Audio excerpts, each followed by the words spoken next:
Can plants save the world? Does that sound far-fetched?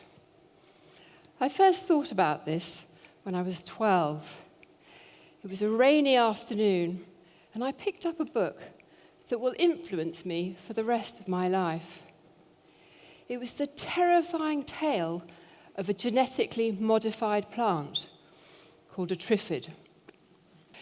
The triffids get out of control and cause the whole of human civilization to collapse. Pretty scary. But what really scared me was the story of the survivors. Without any of the infrastructure we're so used to, they had to start again, from scratch.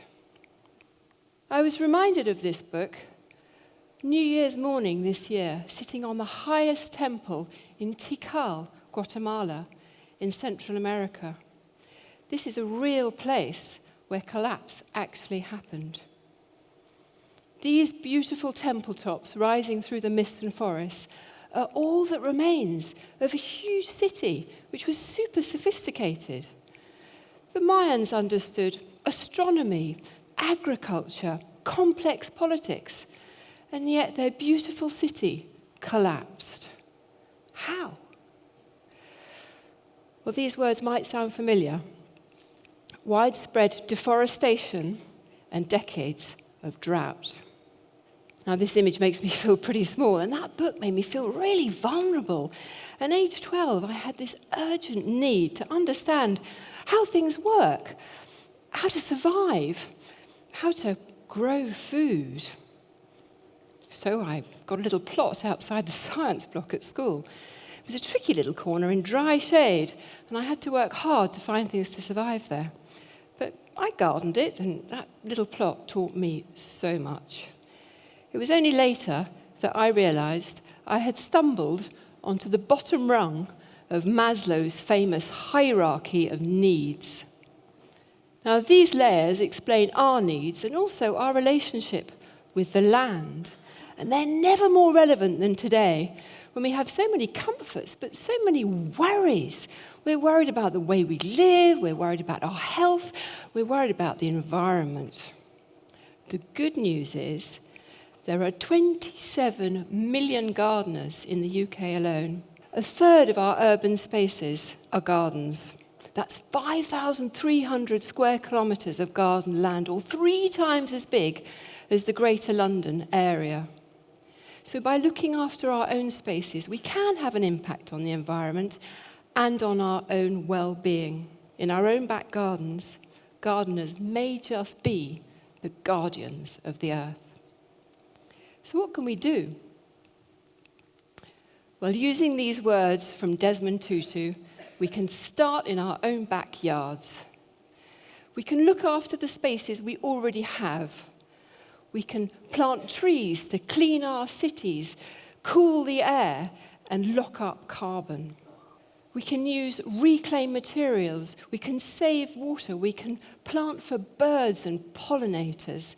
And we can avoid poisoning the earth.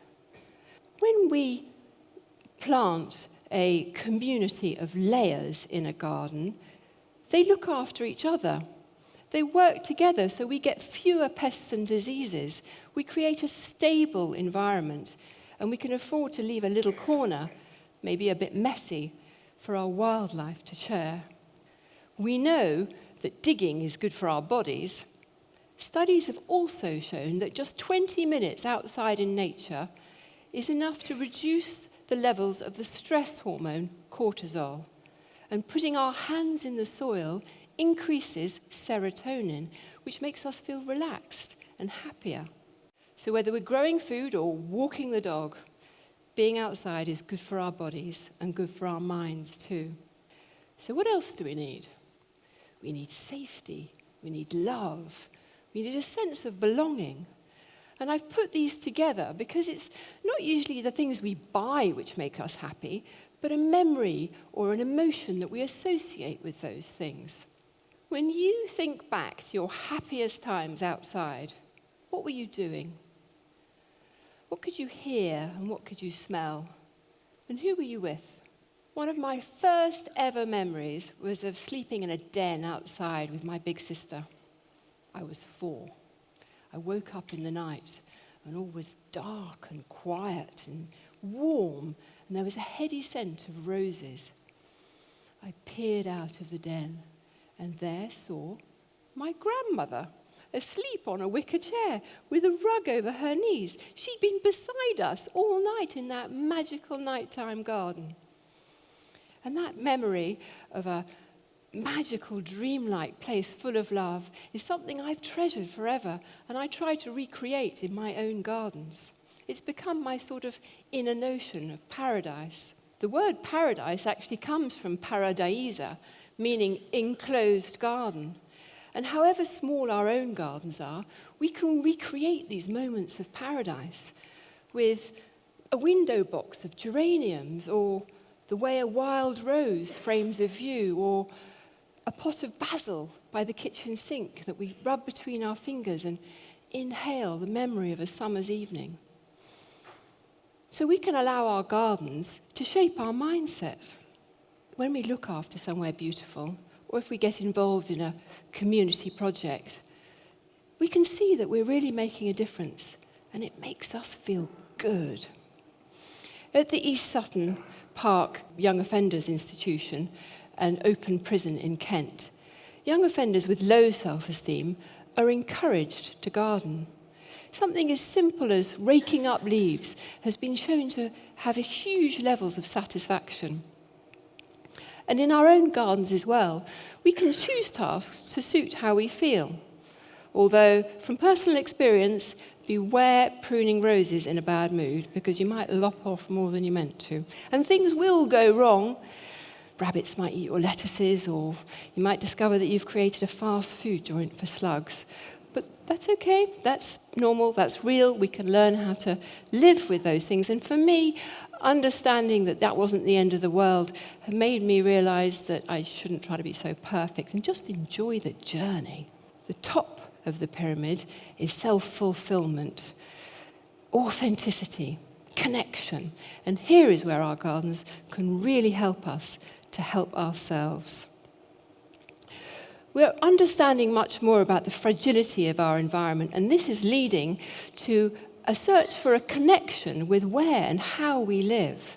A connection like our ancestors with these standing stones. Now, we don't all have to hug trees, although I highly recommend it. But we can all take time to notice what's important. We can notice the bramble growing over the recycling bins, the robin that lives there, the bee that visits when it's in flower, the taste of the blackberry in autumn. It's a scary statistic that 74% of children in the UK spend less than an hour a day outside. That's less than the time allowed for prisoners by the United Nations. If we were more connected to nature, might we be less connected to our phones? Might we spend less time comparing and consuming? And you'll know what I mean if this next image resonates. We know that all of nature is interconnected, and we even base our business models on the way trees have an incredible way of communicating underground with roots and fungi. And they can teach us so much more. And we are beginning to understand that everything that we do has an impact somewhere. So whilst we can't afford to block our ears to the power of nature, we can all do something to help sustain our place on earth. You see, when we look after a garden, we're really looking after ourselves. So if I've interested you in this power of gardening, I hope I might inspire you to do 3 things. Create your own personal paradise. It's inside you. Take time to spend a little bit of time in nature every day. It reaps incredible rewards. And finally, look after the earth. It's all of our back garden. Thank you.